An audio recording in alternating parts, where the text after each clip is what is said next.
करीब 4500 साल पहले प्राचीन मिस्र के गीजा के सुनहरी रेत पर इंसान अपनी सबसे बड़ी इमारत बना रहा था।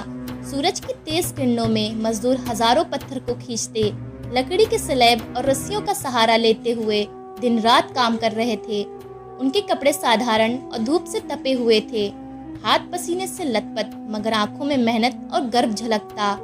मजदूरों के बीच एक नौजवान केम सफू सबसे अलग नजर आता था। उसका चेहरा साधारण नहीं, आंखों में अजीब सी चमक थी। एक मजदूर हंसते हुए कहता, केम सफू, तू कभी थकता क्यों नहीं?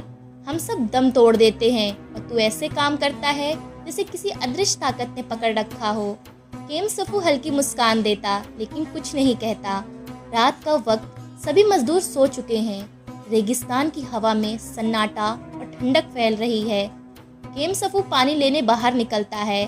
अचानक उसकी नज़र पिरामिड की ऊंचाई पर जाती है। वहाँ एक परछाई खड़ी है, इंसान जैसी आकृति, मगर चारों ओर हल्की सुनहरी आभा चमक रही है। केम सफू कांपते हुए कहता कि कौन हो तुम?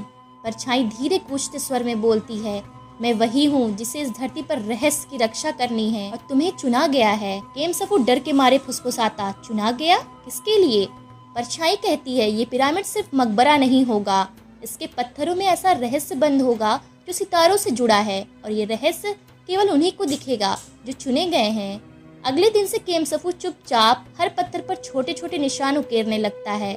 पत्थरों पर खुरचाई इतनी सूक्ष्म है कि आम इंसान को केवल खरोच सी नजर आती है। एक मजदूर मजाक उड़ाते हुए कहता, ये लड़का पागल हो गया है, काम करने के बजाय पत्थरों पर खुरचता रहता है। केम सफू बस चुपचाप मुस्कुराता है, लेकिन उसकी आंखों में डर और जुनून दोनों दिखते हैं।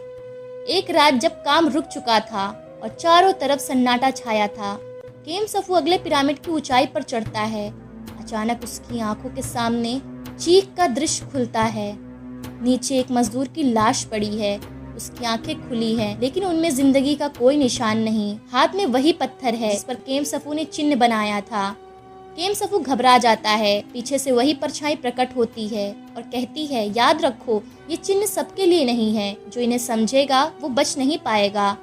साल बीतते हैं, पिरामिड पूरा हो जाता है। फराओ की मम्मी अंदर रखी जाती है।